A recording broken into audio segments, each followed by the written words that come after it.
Bien, mis hermanos y hermanas que estamos aquí presentes y los hermanos que están en la distancia que nos estarán observando también. Hoy comenzamos esta experiencia nueva, seguramente que en cuantas iglesias están llevando lo mismo también, una experiencia de estudio de la palabra de Dios y de oraciones que llamamos los 10 días del aposento alto. Quiero contarles, mis hermanos, en qué va a consistir lo que vamos a escuchar. Los temas están preparados en torno a materiales a partir de citas de Elena White, del Espíritu de Profecía. En el caso de hoy vamos a ver una serie de textos bíblicos y espero que el aprendizaje, yo aprendí mucho de ello, llegue a ser positivo para cada uno de nosotros. Se va a dividir en 3 secciones. La primera va a ser una exposición. La segunda es una lectura amplia de un capítulo o una porción del Espíritu de la Profecía.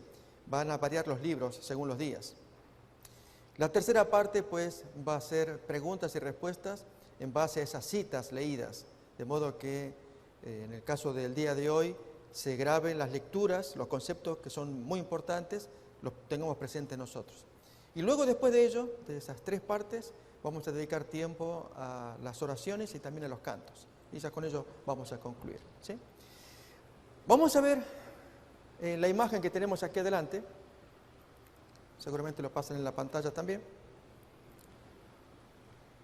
El contenido de los 10 días en el aposento alto. Ahí lo tenemos ya. Este es el librito que nos va a acompañar. Yo estoy recomendando mucho, mis hermanos. Mucho. El autor ya lo ven allí, Finley, 10 días en el aposento alto, y basado en 10 conceptos que la hermana White trae en la porción alusiva de su libro Hechos de los Apóstoles, en la parte dedicada a cuando los discípulos esperaban el derramamiento del Espíritu Santo. Cita que vamos a leer a continuación. Entonces ahí tenemos los títulos, los temas más importantes. En algún caso, este servidor vuestro cambió el título, pero la esencia es lo mismo. Comienza entonces la cita, prestemos atención. Esto es cita del Espíritu de Profecía de Hechos de los Apóstoles. En azul van a aparecer numerados, en rojo, si se puede mirar allí, el tema del día correspondiente. En el caso de que ahí aparece el número 9, en azul, ya, no sé si ya Josué lo puede pasar. Ahí está. Allí entonces, alabando y bendiciendo a Dios, lo tenemos en azul. Eso corresponde al día 9, ya vamos a mirar de qué trata ese día. Así que leamos la cita. Los 10 días en el aposento alto.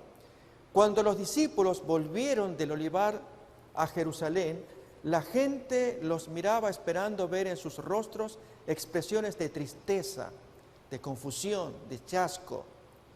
Pero vieron alegría y triunfo. Los discípulos no lloraban ahora esperanzas frustradas. Habían visto al Salvador resucitado y las palabras de su promesa de despedida, recordemos cuando Él ascendió, repercutían constantemente en sus oídos. En obediencia a la orden de Cristo, aguardaron en Jerusalén la promesa del Padre, el derramamiento del Espíritu Santo, esos 10 días. No aguardaron ociosos. El relato dice, y es lo que queremos estudiar, ¿sí?, que de continuo en el templo estaban alabando y bendiciendo a Dios. También se reunieron para presentar, y este es el tema que hoy nos va a ocupar, sus pedidos al Padre en el nombre de Jesús. Hoy vamos a estudiar el tema que se llama un ruego definido. Ya vamos a mirar los títulos al final. Sabían que tenían un representante en el cielo, un abogado ante el trono de Dios. Con solemne temor reverente se postraron en oración. Ese es el primer tema. Es un estudio acerca de la oración, pero una oración bien definida. Como cuando decimos ponemos el ojo en la bala y allí va directo al destino que queremos, es lo que vamos a estudiar el día de hoy. Repitiendo las palabras impregnadas de seguridad, todo cuanto pidiereis al Padre en mi nombre, os lo dará. Hasta ahora nada habéis pedido en mi nombre. Pedid y recibiréis, para que vuestro gozo sea completo. Extendían más y más, este es el tema para el día siguiente, la mano de la fe con el poderoso argumento. Mis hermanos, aquí la fe tiene que ir con un argumento que vamos a mirar y estudiar detenidamente. No es solamente fe, como decimos, creer en algo, no. Hay algo específico, un argumento para presentar delante de Dios. Cristo es el que murió, más aún el que también resucitó, quien además está a la diestra de Dios, el que también intercede por nosotros. La cita sigue. Mientras los discípulos esperaban el cumplimiento de la promesa para el día tercero, humillaron sus corazones con verdadero arrepentimiento, una humillación profunda, un arrepentimiento sentido. Y además, para el día siguiente, confesaron su incredulidad. Hay que ir directo al grano para admitir errores, confesarlos, es decir, reconocerlos y lógicamente abandonarlos. Al recordar las palabras que Cristo les había hablado antes de su muerte, entendieron más plenamente su significado. Fueron traídas de nuevo a su memoria, y esto tiene que ver con el día 2 de la fe con argumento. ¿Y cuál es el argumento? Va a ser Cristo. Noten cómo lo expresa la hermana White. Traían de nuevo a su memoria verdades que habían olvidado y las repetían unos a otros. Esas verdades olvidadas. Hoy vamos a mirar una de esas verdades en el primer tema, con la oración.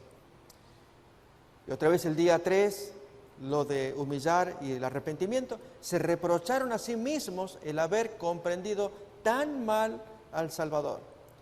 Como en procesión, y esto es la sustancia de los 10 días, pasó delante de ellos una escena tras otra de su maravillosa vida, cuando meditaban en su vida pura y santa. Eso es la esencia de los 10 días, mis hermanos. Es que Cristo sea el centro de nuestros pensamientos, de nuestra imaginación, de nuestras reflexiones. Cuando hacían esto, sentían que no habría trabajo demasiado duro, esto tiene que ver con el 8º día, ni sacrificio demasiado grande, si tan solo pudiesen ellos atestiguar con su vida la belleza del carácter de Cristo. Eso tiene que ver con el 10º día. O si tan solo pudieran vivir de nuevo los 3 años pasados, pensaban ellos, de cuán diferente modo procederían. Fíjense, hermanos, que se dio un vuelco en ellos, que hubieran querido vivir con él, los 3 años pasados, pero actuarían de otro modo. Bueno, hagámoslo nosotros lo mismo, actuar de otro modo. ¿Qué modo? Bien, ya vamos a mirar. Si tan solo pudieran ver al Señor de nuevo, cuán fervorosamente tratarían de mostrar la profundidad de su amor y la sinceridad de la tristeza que sentían por haberle apenado con palabras o actos de incredulidad. Pero se consolaron con el pensamiento de que estaban perdonados y resolvieron que, hasta donde fuese posible, expiarían su incredulidad confesándolo valientemente delante del mundo. Esto tiene que ver con testificación valiente, el último tema. Y esto es salir ya a la calle y hablar lo que uno tiene que aprender en estos 10 días. Los discípulos oraron con intenso fervor pidiendo capacidad para encontrarse con los hombres y en su trato diario hablar palabras que pudieran guiar a los pecadores a Cristo. Y termina acá. Poniendo aparte toda diferencia, todo deseo de supremacía, se unieron en estrecho compañerismo cristiano.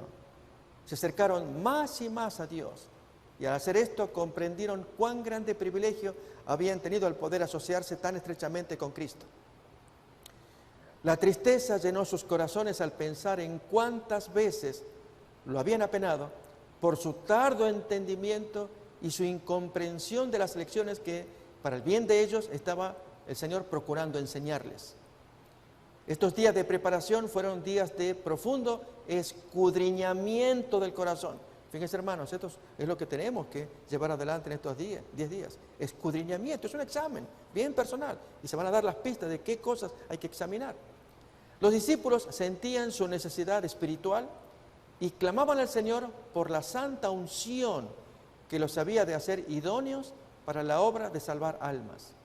No pedían una bendición simplemente para sí. Estaban abrumados por la preocupación de salvar almas.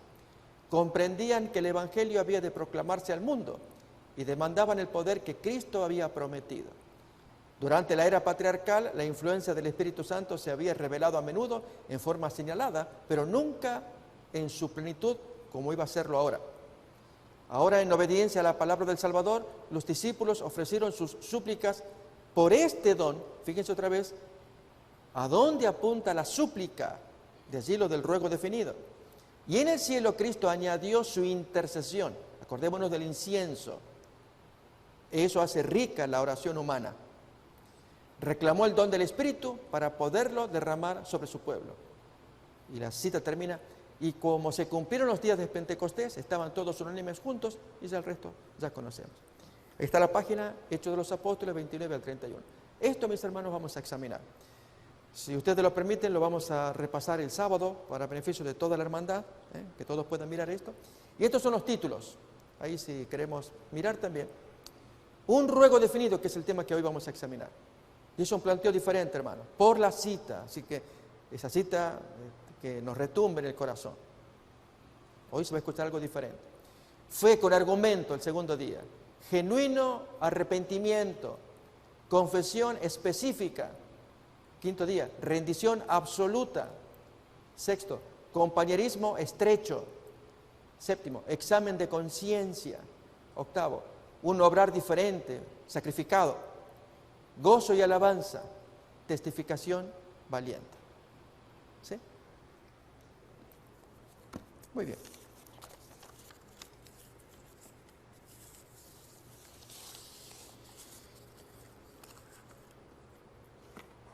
Los discípulos aprendieron una experiencia nueva después de 43 días.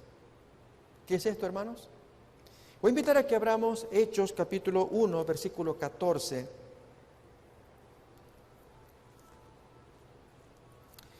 En obediencia al mandato de Jesús de que no se fueran de Jerusalén, sino que se quedaran juntos, como leemos, versículo 8, recibiréis poder cuando haya venido sobre vosotros el Espíritu Santo y me seréis testigos. Entonces Él les pidió que se quedaran allí juntos. Pero en el versículo 14 dice que moraban todos en el aposento alto, y notemos, todos estos perseveraban unánimes en oración, con las mujeres, con María la Madre de Jesús y con sus hermanos. ¿Alguien recuerda qué pasó 43 días atrás? 42, 43. Exactamente lo opuesto de lo que hoy queremos estudiar. Y esa lección los discípulos la tuvieron que aprender y la tenemos que aprender nosotros. Y es, hermanos, que si Jesús los acompañó 40 días desde su resurrección y se inicia el primero de los 10 días restantes, 43 días para atrás, estamos hablando de el jueves de la Pasión, cuando Jesús les dijo, pónganse a orar. Y en 3 ocasiones los encuentra durmiendo. Por lo tanto, no funcionó el pedido que Jesús les hizo. Velad en oración. La carne es más fuerte para ceder al Espíritu. Y cayeron. 43 días después, hermanos, dieron vuelta. Eso tiene que pasar con nosotros. Le hicieron caso. Si Jesús le dijo, velen en oración, póngase a orar. Como consecuencia, hermanos, de este aprendizaje de los 10 días, el éxito de los discípulos, que ahora vamos a mirar, se debe por la oración, y traigo una cita del Espíritu de Profecía, llamativa. Vamos a ver los textos, hermanos. Saquemos este principio. En los 10 días, los discípulos aprendieron una vida de oración que para su vida posterior, de evangelización, de servicio, no pueden hacer otra cosa que arrancar con oración. No se puede planear, no se puede hablar, no se puede ni siquiera actuar en situaciones problemáticas si la oración no está allí enraizada en el corazón.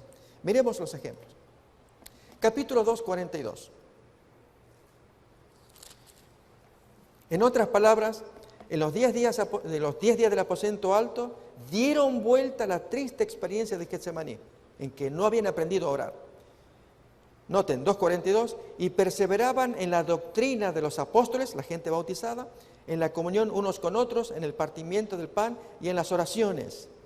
Fíjense capítulo 4:31, voy a dar así ejemplos.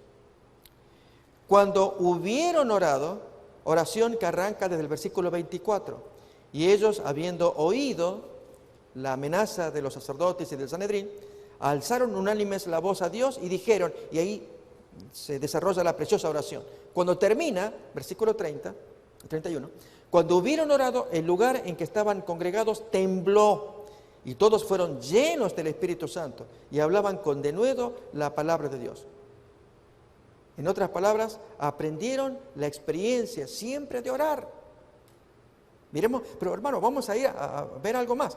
¿Orar qué? Y el error que hemos cometido, hermano, vamos a leer una cita. Nos hemos despistado con las oraciones. Por eso andamos mal. Miremos otro ejemplo, capítulo 6, versículo 14, también de Hechos.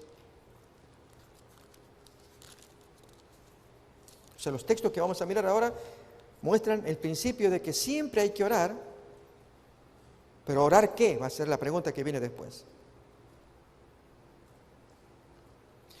6:14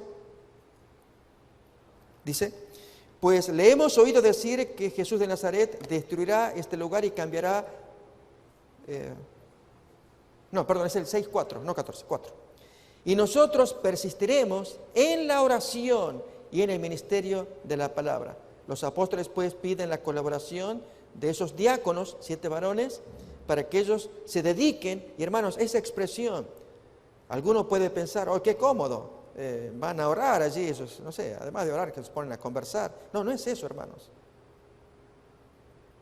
Es parte fundamental en la experiencia de un cristiano. Sigamos mirando más textos. Capítulo 10 de Hechos. Tanto el versículo 9, la experiencia de Pedro, como el 30 de Cornelio. Al día siguiente, mientras ellos iban por el camino y se acercaban a la ciudad, Pedro subió a la azotea para orar cerca de la hora sexta. Como consecuencia de su oración pasó algo. Tuvo una visión. Esa es una experiencia que vamos a leer de la hermana White. Lo quiero leer ahora. Déjenme, hermanos, compartir la cita. Quiero recomendarles la lectura del libro Notas Biográficas, y especialmente al rastrearle van a ver varios ejemplos. Yo traje uno. Ejemplos de cuando Dios provoca una enfermedad, la gente se asusta. ¿Qué ocurre a continuación? Orar. ¿Para qué? Para que Dios mande la visión a Elena White. De otro modo no la mandaba. Las visiones a Elena White aparecían como consecuencia de las oraciones. Comparto esta cita. Notas biográficas, página 121. Esta extraña diferencia de opinión me causó mucha pesadumbre. Había una discusión que viene hablando allí. Estábamos frente a los emblemas de nuestro Señor moribundo y estábamos por conmemorar sus sufrimientos. Y este hermano se levantó y declaró que él no creía en lo que estábamos por hacer, que la cena del Señor era una continuación de la Pascua y que debe celebrarse una sola vez al año como la Pascua. Opiniones. Esta extraña diferencia de opinión de parte de este hermano me causó mucha pesadumbre. Ahí podemos leer la cita también. Pues vi que se presentaban como verdades muchos errores. Me pareció que con ello Dios quedaba deshonrado. Mi ánimo se apenó grandemente y me desmayé bajo el pesar. Algunos me creyeron moribunda. Uy, la hermana se enfermó, ¿qué le pasó? Los hermanos Bates, Chamberlain, Garney, Edson y mi esposo oraron por mí. Porque estaba mal la hermana, se había desmayado. Noten, me creyeron moribunda, o sea, muy mal. El Señor escuchó las oraciones de sus siervos y reviví. Entonces me iluminó la faz del cielo y pronto perdí de vista las cosas de la tierra. Mi ángel guiador me hizo ver algunos de los errores profesados por los concurrentes a la reunión y también se me presentó la verdad en contraste con sus errores. En otras palabras, como consecuencia de la oración, ¿qué pasó? Viene la visión. Hermanos, esto es una constante en el libro Notas Biográficas, por eso lo recomiendo. Por lo tanto, hermanos, si queremos que Dios se nos revele, oremos. Pero viene la otra pregunta provocativa. ¿Orar qué? Y ahí cometimos error, hermanos. Página 41 de Hechos de los Apóstoles, que ya vamos a mirar. Sigamos todavía mirando textos. Ya dijimos la experiencia de Pedro, capítulo 10 de Hechos, versículo 9, que él se puso a orar al mediodía, hora sexta, y tuvo la visión del lienzo. Y en el versículo 30 vemos la experiencia de Cornelio también, similar. Se pone a orar y como consecuencia le aparece una visión. Hermanos, si oramos, no estoy diciendo que ahora porque vamos a hacer oración tendremos visiones y manifestaciones de éxtasis. Yo no hablo de eso. Es, hermanos, que Dios contesta, funciona con la oración. La oración es el aceite que lubrica la máquina de comunicación entre el cielo y la tierra. Mis hermanos, si preparamos una maquinaria y no le echamos aceite y la hacemos trabajar, pensemos en el motor de nuestros carros, vamos a fundir el motor, hay que echarle aceite. La oración es ese aceite que lubrica para que entonces al entablar comunicación con Dios, Dios quiera comunicarse con nosotros y nos revela su Espíritu Santo. La mente se ilumina gracias a que hemos orado fervientemente. Pero sigue pendiente la pregunta, ¿orar qué? Pero leamos la cita ahora primero de Hechos 10:30 de Cornelio. Entonces Cornelio dijo: hace 4 días que a esta hora yo estaba en ayunas, y a la hora 9, mientras oraba en mi casa, vi que se puso delante de mí un varón con vestido resplandeciente. Como consecuencia de la oración, una visión. Miremos también capítulo 12, como consecuencia de las oraciones, también visiones. Capítulo 12, versículo 5. Pedro detenido en la cárcel, su compañero Zebedeo, Jacobo, había sido muerto.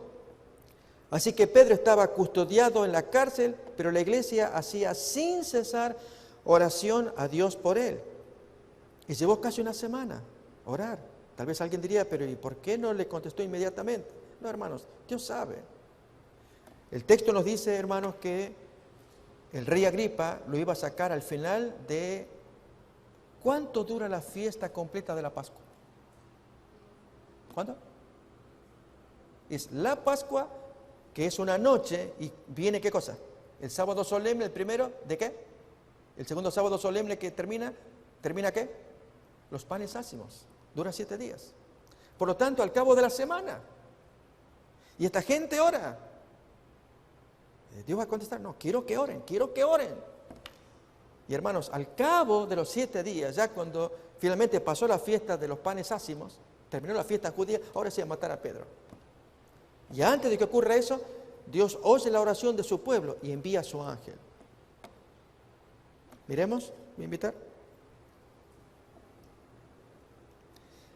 12:4. Y habiéndole tomado preso, le puso en la cárcel, entregándole a 4 grupos de 4 soldados cada uno, para que lo custodiasen, y se proponía sacarlo al pueblo después de la Pascua. Y cuando Herodes lo iba a sacar, aquella misma noche estaba Pedro durmiendo sobre 2 soldados, sujeto con 2 cadenas, y los guardas delante de la puerta custodiaban la cárcel. Y aquí entonces que el ángel se aparece. Notemos ahora versículo 12. Y habiendo considerado esto, llegó a casa de María, la madre de Juan, el que tenía por apodo Marcos, donde muchos estaban reunidos orando. Y entonces se toca la puerta, en respuesta a esas oraciones aparece Pedro liberado. Mis hermanos, si miramos esto, la experiencia de la oración del aposento alto es la base, 10 días, por los cuales los apóstoles y aún los 120 que recibieron Pentecostés edificaron una experiencia que es la que los va a sostener a lo largo de su ministerio. Una experiencia, hermanos, que aprendieron en el aposento alto y que 43 días atrás no la habían aprendido aquí, especialmente Pedro y sus 2 amigos, en el Getsemaní, que Jesús les dijo, vigilen en oración, y se durmieron. En cambio acá pusieron en práctica. Y en ese aprendizaje, hermanos, allí, posteriormente, a cada circunstancia siempre van a estar orando. ¿Orando qué? Sigue la pregunta. Muchas veces, hermanos, nos hemos acercado al Señor Jesús como se acercó cierto individuo, y extrañamente nos acercamos al Espíritu Santo de igual manera, y es para que nos ayude, y ahí entramos mal.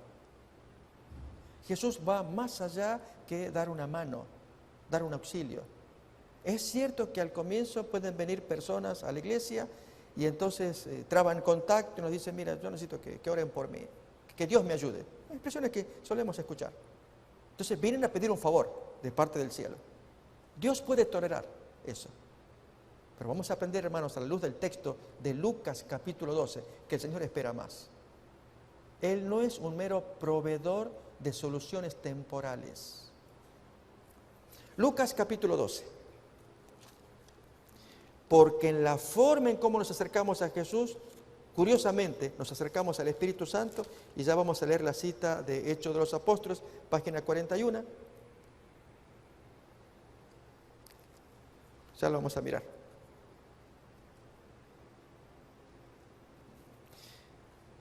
Ya nos pone en la pantalla, capítulo 12, versículo 1.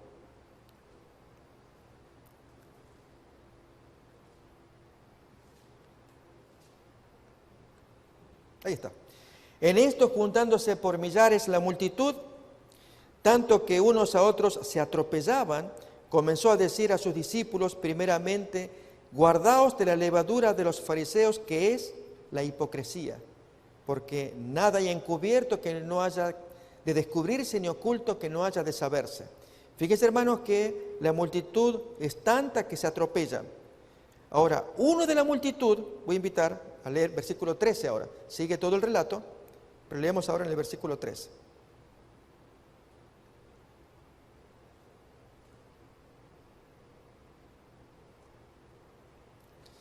Le dijo uno de la multitud: Maestro, di a mi hermano que parta conmigo la herencia. Jesús responde: Hombre, ¿quién me ha puesto sobre vosotros como juez o partidor? Hermanos, muchas veces vamos a Jesús en oración y en peticiones, como lo hace este hombre, a pedirle que nos ayude en problemas temporales. Si vamos así, aguantemos el sermón que nos da a continuación. Justamente a continuación hay un sermón duro para este hombre cuando va a tocar el tema de la avaricia. Hey, ¿vos viniste para qué? Yo no soy partidor, ni no soy un notario o un abogado. A ver, miremos cómo sigue el sermón. Porque es un sermón lo que viene ahora. O sea, un reproche. 15. Y les dijo: mirad y guardaos de toda avaricia, porque la vida del hombre no consiste en la abundancia de los bienes que posee. También les refirió una parábola, diciendo: la heredad de un hombre rico había producido mucho. Y hermanos, fíjense que todo lo que viene a continuación, Jesús lo habla a consecuencia del pedido que le hizo este señor desde la multitud. La heredad de un hombre rico había producido mucho, y él pensaba dentro de sí: ¿qué haré? Porque no tengo dónde guardar mis frutos. Esto haré. Y ya conocemos el resto de la parábola.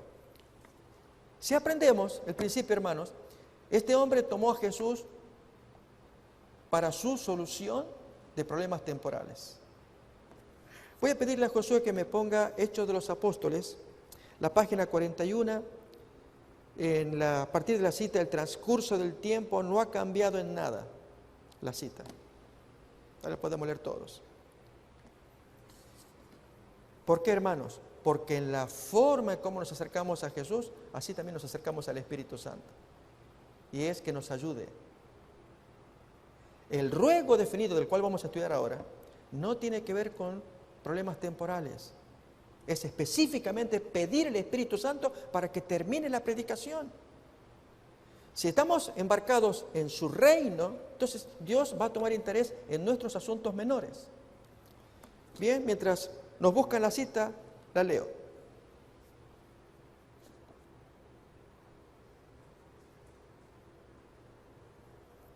El transcurso del tiempo no ha cambiado en nada la promesa de despedida de Cristo de enviar al Espíritu Santo como su representante. No es por causa de alguna restricción de parte de Dios, por lo que las riquezas de su gracia no fluyen a los hombres sobre la tierra. Si la promesa no se cumple como debiera, se debe a que no es apreciada debidamente, o que cometemos errores nosotros. Ahí tenemos la cita ya señalada. Si todos lo quisieran, todos serían llenos del Espíritu. Donde quiera la necesidad del Espíritu Santo sea un asunto en el cual se piense poco, se ve sequía espiritual, oscuridad espiritual, decadencia y muerte espirituales. Y ahora, hermanos, esto sí es un masazo, disculpen que lo tenga que decir y el sábado lo voy a repetir. Cuando quiera que los asuntos menores ocupen la atención, el poder divino que se necesita para el crecimiento y la prosperidad de la iglesia falta, aunque se ofrece en infinita plenitud. ¿Por qué, hermanos? Andamos pensando en cosas menores. ¿Qué significa esto? A ver, hermanos, lo voy a ilustrar. En los 10 días del aposento alto, se reúnen a orar. La pregunta sigue en pie. ¿Orar qué? Imagínense a Pedro, hermanos, yo voy a pedir que hagamos oración porque tengo a mi suegra. ¿Recuerdan que estaba enferma y que Jesús la curó? Sí. Bueno, tuvo una recaída. Y ella está allá, porque ustedes saben que todos nosotros somos pescadores y venimos de Galilea, que está al norte. Y yo voy a pedir que hagamos oración por mi suegra, porque tuvo una recaída. Vamos a orar. Y además otra cosa que yo dejé la pesca ya y espero que aguante la comida porque estoy escuchando de algunos primos que vinieron que está escaseando allí y yo necesitaría ya dentro de poco viajar otra vez para pescar y sacar comida para mi familia. ¿Me acompañarían a orar por eso? Hermanos, no sé si me van captando. Pregunto, ¿esas eran las oraciones? Esas son nuestras oraciones. Por eso andamos mal. Alguien diría, pastor, discúlpeme, está duro usted. Entonces no podemos orar por asuntos personales. Hermanos, la oración personal, es privada. Es en la recámara, en nuestro recinto, con nuestros hijos, con nuestra familia, nosotros. Pero cuando venimos acá, a los 10 días del aposento alto, venimos específicamente por algo. Por eso hemos leído la cita. No aparece en ningún momento pedidos personales. Aún incluso la cita cuando dice, pedid lo que queráis. Oh, pido lo que quiero. Oh, maestro, ¿tú me pides? Ok, me adelanto. Te pido que ordenes a mi hermano que parta conmigo la herencia. Y no aprendemos. ¿Por qué, hermanos? Porque estamos tan metidos en lo nuestro y así nos va. Alguien definió esto de una manera que tal vez lo puede ilustrar. 2 tipos de culto, el culto objetivo y el culto subjetivo. El culto objetivo es aquel donde Dios es el objeto del culto. Por lo tanto, yo voy y Dios siendo el centro del culto, yo voy a Él, a agradarle, a pensar en Él, qué es lo que Él quiere de mí, cómo puedo yo agradarle. El culto subjetivo es el inverso, es aquel donde yo soy el sujeto del culto y voy a Dios para pedirle que... Y hermanos, muchos no somos así. Y venimos acá para pedirle a Dios. Miren, es algo parecido como cuando vamos y Dios es nuestro proveedor. Pues si es nuestro proveedor, como cuando vamos al almacén y tenemos allí el almacenero que es nuestro proveedor. Yo le pago dinero y entonces le voy a pedir que por el dinero, por favor, deme 2 kilos de pan y 3 cuartos de harina y de arroz también. Y luego que se hace la transacción, ¿cómo termina la escena? Ustedes me la pueden completar. Nos retiramos. No se entabla conversación con el proveedor, porque ya le di yo y él me dio y entonces vuelvo a lo mío. Algunos hermanos están en esa condición. Yo pagué el diezmo, yo ya di el diezmo, di la ofrenda también. No sé qué más quiere, yo ya cumplí. Y entonces yo me retiro. Y no hay una conversación con el proveedor. Hermanos, tal vez eso pueda ser demasiado duro, no sé la palabra que ustedes quieren usar. Pero estoy describiendo una situación real en muchos hermanos. Eso se tiene que acabar. Y esa es la razón por la cual muchos hermanos, si el texto que ahora vamos a leer otra vez, ¿por qué hay decadencia y muerte? ¿Por qué hay sequía espiritual? Porque los asuntos menores ocupan nuestra mente. Pongamos la cita, Josué, otra vez. La leo de acá. Un poquito más adelante. Si la promesa no se cumple como debiera, se debe a que no es apreciada debidamente. Si todos lo quisieran, todos serían llenados del Espíritu. Donde quiera la necesidad del Espíritu Santo sea un asunto en el cual se piense poco. Fijémonos, hermanos. Tenemos necesidad de que Dios nos ayude, que nos dé, pero no hay necesidad del Espíritu, que no es lo mismo. Un asunto en el cual se piense poco, se ve sequía espiritual, oscuridad espiritual, decadencia y muerte espirituales. Cuando quiera que los asuntos menores ocupen la atención, el poder divino que se necesita para el crecimiento y la prosperidad de la iglesia está faltando. Poder que traería todas las demás bendiciones allí en su estela. Eso está faltando. Por lo tanto, si tuviéramos que hablar de un ruego definido, ¿qué es esto, hermanos? Voy a leer otra vez la cita que teníamos acá casi al comienzo, la ponemos en la pantalla. En obediencia a la orden de Cristo, aguardaron en Jerusalén la promesa del Padre, el derramamiento del Espíritu. No aguardaron ociosos. El relato dice que estaban de continuo en el templo, alabando y bendiciendo a Dios. También se reunieron para presentar sus pedidos al Padre en el nombre de Jesús. ¿Estamos aprendiendo, hermanos, qué pedidos? Este es el tema de esta noche. Bueno, pero ahí está el asunto, hermanos. Eso es lo que solemos hacer.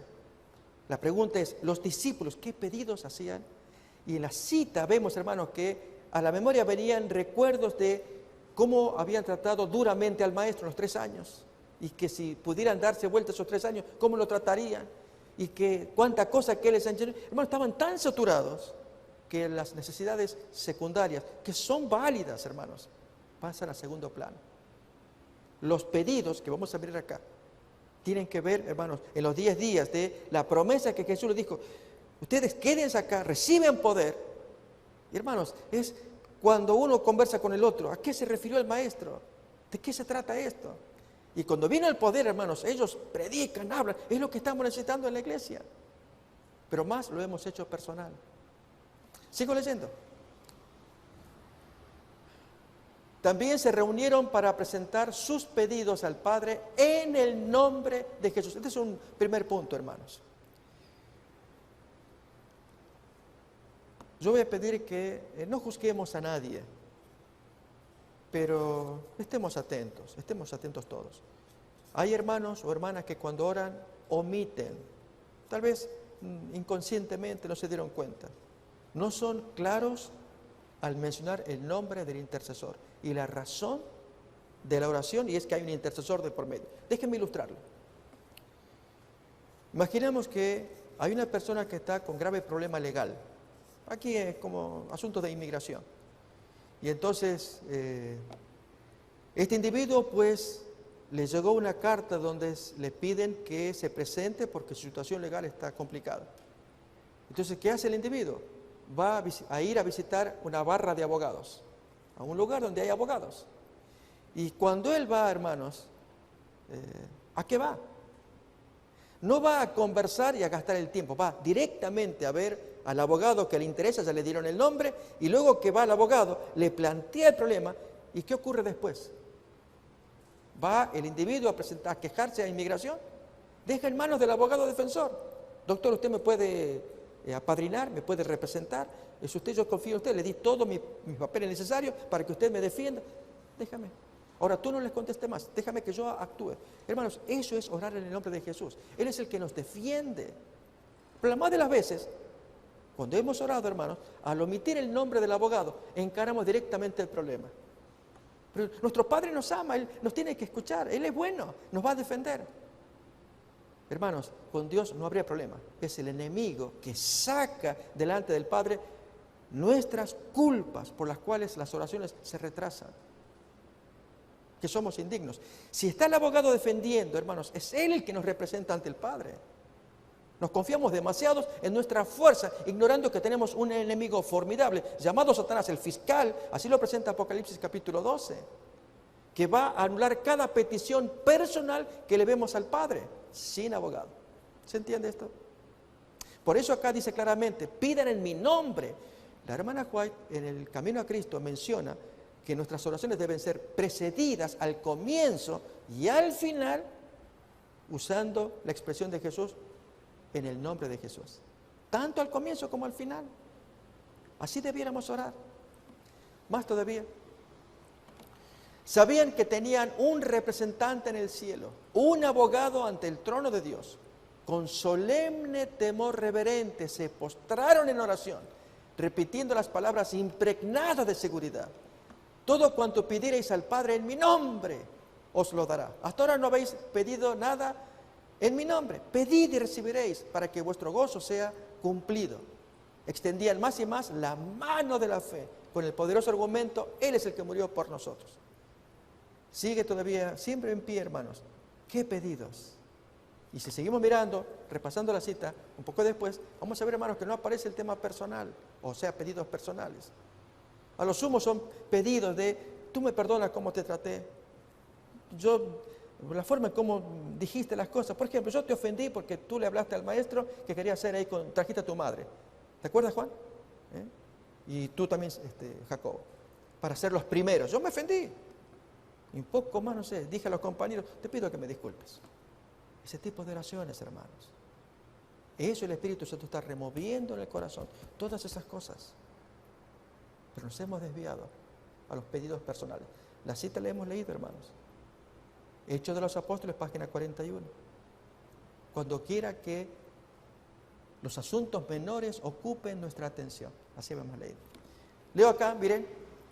Mientras los discípulos esperaban el cumplimiento de la promesa, humillaron sus corazones con verdadero arrepentimiento y confesaron su incredulidad. Al recordar las palabras de Cristo, etcétera, que ya hemos leído también. Voy a invitar, hermanos, a que abramos San Juan capítulo 14. ¿Qué significa entonces contar con la presencia de Cristo? San Juan capítulo 14. Con su presencia y su ausencia.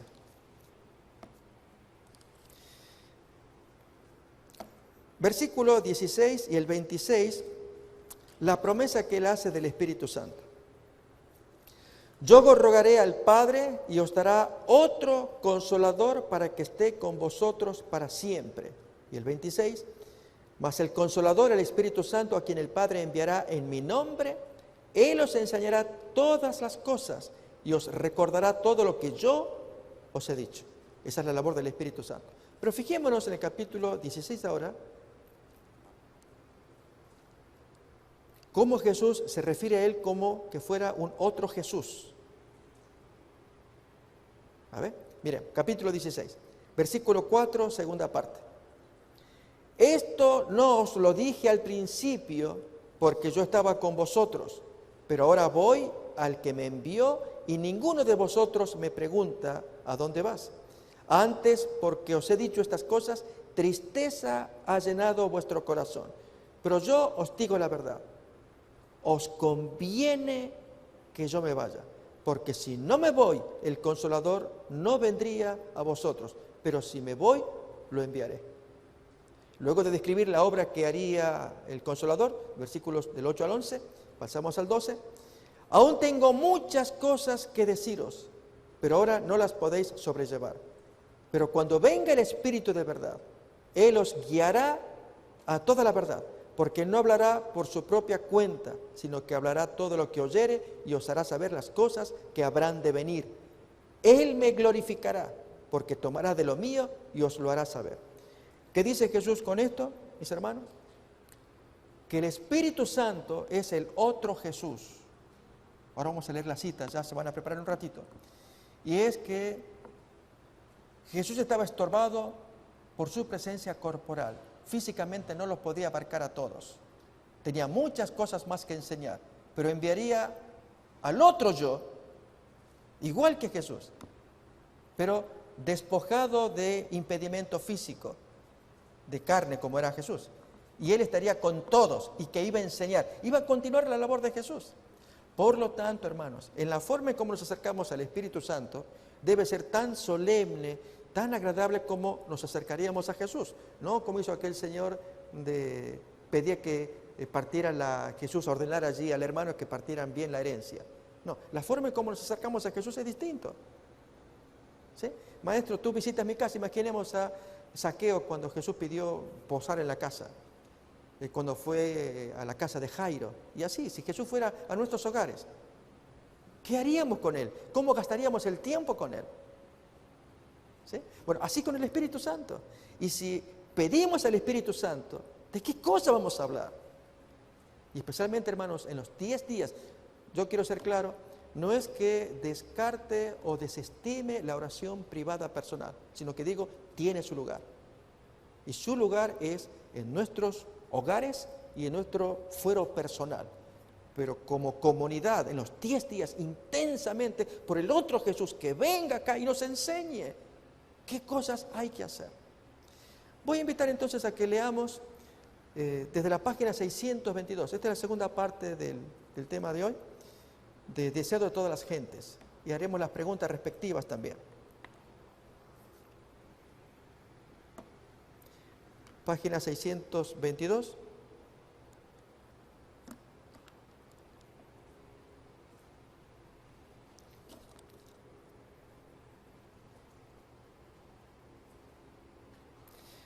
Antes de ofrecerse como víctima para el sacrificio, Cristo buscó el don más esencial. Así arranca la cita.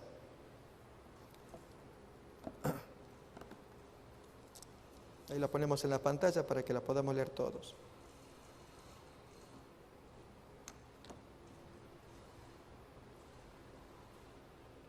Bueno, la voy leyendo entonces yo de acá.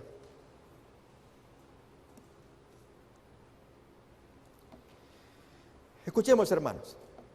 Antes de ofrecerse como víctima para el sacrificio, Cristo buscó el don más esencial y completo que pudiese otorgar a sus seguidores, un don que pusiese a su alcance los ilimitados recursos de la gracia. Él dijo: yo rogaré al Padre y os dará otro consolador para que esté con vosotros para siempre, el Espíritu de verdad, al cual el mundo no puede recibir, porque no lo ve ni lo conoce. Antes de esto, el Espíritu había estado en el mundo. Desde el mismo comienzo de la obra de redención había estado moviéndose en los corazones de los hombres. Pero mientras Cristo estaba en la tierra, los discípulos no habían deseado, reparen en esto, otro ayudador. No sería hasta verse privados de la presencia de Jesús que sentirían su necesidad de ese Espíritu. Y entonces vendría. El Espíritu Santo es el representante de Cristo, pero despojado de la personalidad humana e independientemente de ella. Estorbado por la humanidad, Cristo no podía estar personalmente en todo lugar. Por lo tanto, convenía a sus discípulos que fuese al Padre y enviase el Espíritu como su sucesor en la tierra. Es el otro Jesús, como digo yo. Entonces nadie podría tener ventaja alguna por causa de su situación o contacto personal con Cristo. Por medio del Espíritu, el Salvador sería accesible a todos. En este sentido, estaría más cerca de ellos que si no hubiese ascendido a lo alto. El que me ama será amado por mi Padre, y yo lo amaré y me manifestaré a él. Jesús leía el futuro de sus discípulos. Veía a uno llevado al cadalso. Eso le pasó a Jacobo Zebedeo. Otro a la cruz, otro al destierro entre las solitarias rocas del mar. Esto le pasó a Juan. A otros a la persecución y aún la muerte. Los animó con la promesa de que en toda prueba estaría con ellos. Esta promesa no ha perdido nada de su fuerza, porque se cumple, ¿de qué modo, hermanos? En la persona del Espíritu Santo. Cuando por causa de la verdad el creyente está frente a tribunales inicuos, Cristo está a su lado. Todos los oprobios que caen sobre él, caen sobre Cristo. Cristo vuelve a ser condenado en la persona de su discípulo. Cuando uno está encerrado entre las paredes, discúlpeme, que perdí.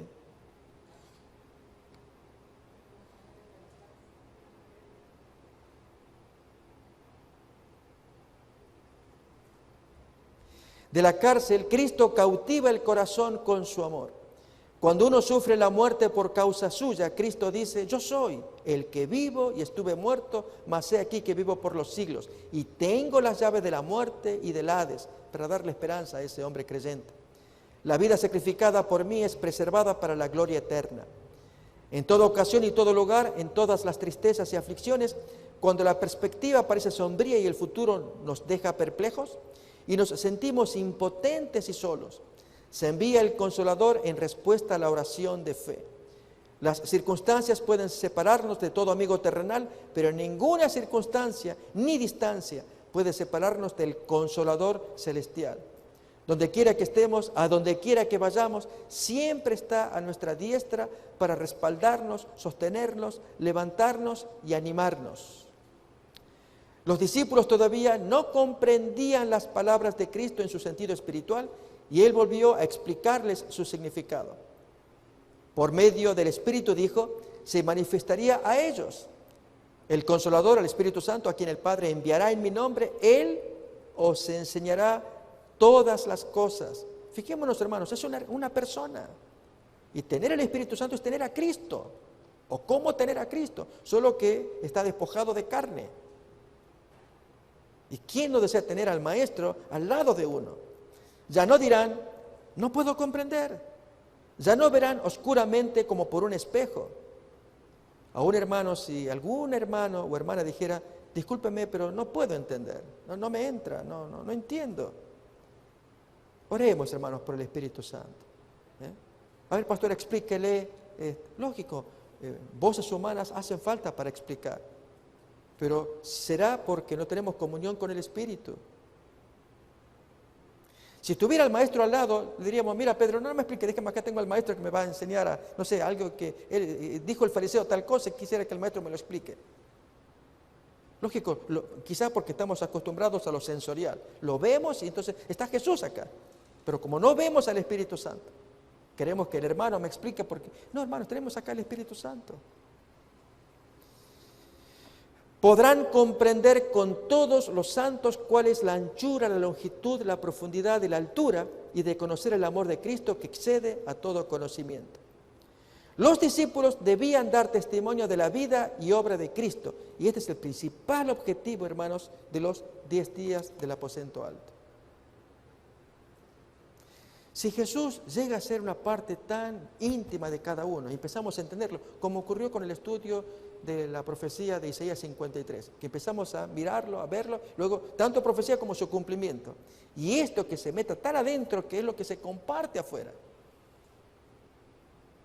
Así fue como Dios dio luego la lluvia temprana del Pentecostés. Era entender así más al maestro que 3 años atrás los había acompañado y ahora estaban solos, pero el Espíritu Santo les iba refrescando la mente. Ejemplo de ello, hermanos. Fijémonos durante los 10 días del aposento alto. ¿Ustedes se imaginan qué conversación? A ver, lo digo de esta manera. Vamos a ver si alguien se acuerda. Durante los 10 días del aposento alto, antes del derramamiento de Pentecostés, ocurre un evento en el cual se revela la tendencia, el tenor de las palabras, la orientación. ¿Eran pedidos personales? Miremos, voy a invitarles. Hechos capítulo 1.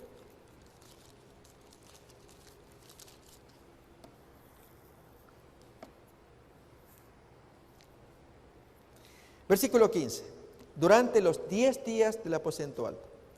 En aquellos días Pedro se levantó en medio de los hermanos, y los reunidos eran como 120 en número, y él dijo: varones hermanos, era necesario que se cumpliese la Escritura. Noten, hermanos, están en los 10 días hablando de Biblia, y la van a citan un salmo, en que el Espíritu Santo habló antes por boca de David acerca de Judas, y que fue guía de los que prendieron a Jesús, y que era contado con nosotros y tenía parte en este ministerio. Este pues, con el salario de su iniquidad, adquirió un campo y cayendo de cabeza, se reventó por la mitad y todas sus entrañas se derramaron. Y fue notorio a todos los habitantes de Jerusalén, de tal manera que aquel campo se llama en su propia lengua Aceldama, que quiere decir campo de sangre. Porque está escrito en el libro de los Salmos. Fíjense, hermanos, con esto el tono, dije yo, el tenor de las charlas que había en esos 10 días, citar Biblia, pero ahora era proveer un nuevo ministro, un nuevo predicador. Sea hecha de cierta su habitación y no haya quien more en ella. Y toman un texto, y tome otro su oficio. Es necesario pues que de estos hombres que han estado juntos con nosotros todo el tiempo que el Señor Jesús entraba y salía entre nosotros, comenzando desde el bautismo de Juan hasta el día en que de entre nosotros fue recibido arriba, uno sea hecho testigo con nosotros de su resurrección. Y señalaron a 2. En otras palabras, hermanos, déjenme que lo ilustre al modo moderno. Como cuando hay nombramientos y cuando se reúne la junta de nombramientos. Pregunto, hermanos, vamos a estudiar el caso de los ancianos. No, hermanos, dejémoslo, vamos a estudiar el caso de la tesorería o también de la secretaría. Y cuando se ponen a considerar los nombres, ¿y cómo te fue a ti con la pesca? ¿Conseguiste el carro? Hermano, ¿de qué estás hablando? Estamos hablando acá del secretario de tesorero. Oh, cierto, sí, disculpe. Pero después me cuenta porque me interesa saber si cambiaste el carro. ¿Se capta, hermanos? ¿Se logra ver? Esto es lo que muestra esos 10 días. Estaban conectados ahí. ¿Qué hacemos? Somos 11. Miren lo que pasó con Judas. Miren el Salmo, esto y lo otro. Y acá tenemos un sinnúmero de hermanos. Yo propongo que se elija uno. Y miren bien, desde que empezó el ministerio hasta que terminó, en fin, todo esto. Estaban en eso, hermanos. Así deberíamos estar nosotros. Pensando en lo que es evangelización, la predicación. El sábado se va a escuchar más respecto de la iglesia nuestra y el satélite también, en el sermón. Pero entonces, si vuestro servidor es enfático con el tema de los no pedidos personales, no porque uno no los tenga, claro que los tenemos, pero como comunidad es orar intensamente por algo que queremos, que es la lluvia tardía. Por lo tanto, hermanos, cuando al momento más tengamos oraciones, cuidémonos de la tentación. Pastor, se me fue, yo iba a pedir por mi hijo y no sé, este hijo mío me saca canas verdes. Por supuesto, hermanos, que no queremos pedir por nuestras cosas. Pero pidamos específicamente, hermano, por la iglesia, por la predicación, por estos 10 días, que el Espíritu Santo avive el corazón, por el Espíritu Santo, para que aprendamos esta lección de que las cosas menores son menores, las cosas mayores, que dice la hermana White, que en su estela traerían todas las otras bendiciones. Pidamos la mayor, que es la presencia del otro Cristo, que es el Espíritu Santo. Viniendo eso, hermano, ya está Él con nosotros, ya listo, no nos preocupamos más. Si Jesús viene, Pedro, a tu casa donde tu suegra está enferma, haz lo que venga, ya después tu problema de tu suegra se cura, porque Él está presente, se soluciona, no te preocupes, pero llévalo a tu casa, traer el Espíritu Santo, hermanos, orar por eso, conocer más al Espíritu Santo. ¿Sí? Comparto un poquito más estas citas, para que luego tengamos entonces momentos para oraciones y cantos también.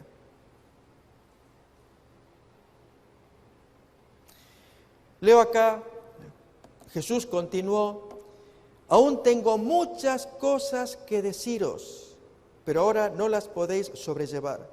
Pero cuando venga el Espíritu de verdad, Él os guiará a toda la verdad, porque no hablará por su propia cuenta, sino que hablará todo lo que oyere y os hará saber las cosas que habrán de venir. Él me glorificará porque tomará de mis cosas y os lo hará saber. Jesús había abierto delante de sus discípulos una vasta extensión de la verdad, pero les era muy difícil diferenciar sus lecciones de Jesús de las tradiciones y máximas de los escribas y fariseos. Habían sido educados para aceptar las enseñanzas de los rabinos como voz de Dios. Y eso aún dominaba sus mentes y amoldaba sus sentimientos. Las ideas terrenales y las cosas temporales todavía ocupaban mucho lugar en sus pensamientos.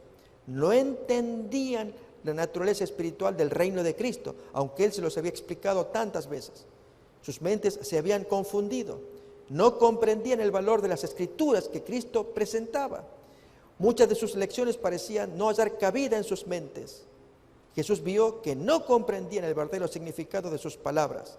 Compasivamente les prometió que el Espíritu Santo les recordaría todos esos dichos.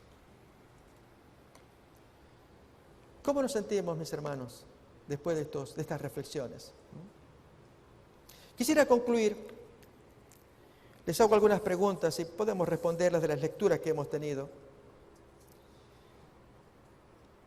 que también propone así el material que de paso recomiendo que podamos tener, el de Mark Finley. Ahí aparecen las preguntas también y las citas, muy bonitas. ¿Recordamos qué limitación práctica tenía Jesús mientras estuvo aquí en la tierra? Su cuerpo. Era una limitación. Estorbado, hermanos, por su cuerpo, Él no podía estar en todos lados. Por eso la obra del Espíritu Santo. ¿Cómo nos capacita el Espíritu Santo para afrontar las pruebas, los desafíos, los chascos? Y es, hermanos, haciéndonos recordar las palabras, las enseñanzas, la fuerza de Cristo, la historia de Él. Al ver a Él, nuevamente cobra ánimo, porque Él es el centro. Y el Espíritu Santo lo que hace, hermanos, es a la mente, la ilumina para que mire a Jesús. Y mirándolo, otra vez, enfrentamos el problema, el chasco, el desafío, lo que se venga por delante.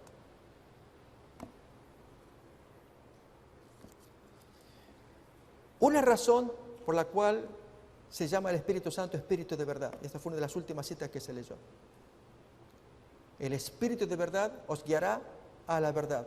Y hermanos, se le llama Espíritu verdadero, Espíritu de verdad, porque todo lo que Él trae y hace recordar, esa es la verdad.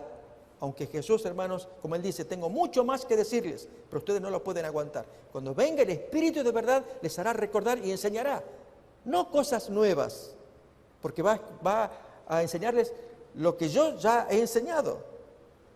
Y Él va a traer a la mente, tomará de lo mío y os lo hará saber. Él me glorificará.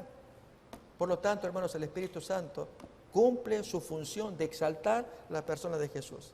Eso es verdad. Y por lo tanto, el Espíritu Santo es la verdad. Resumamos todo lo que hemos escuchado, mis hermanos. En este primer día, ¿alguien recuerda cómo era el título? ¿El tema de hoy?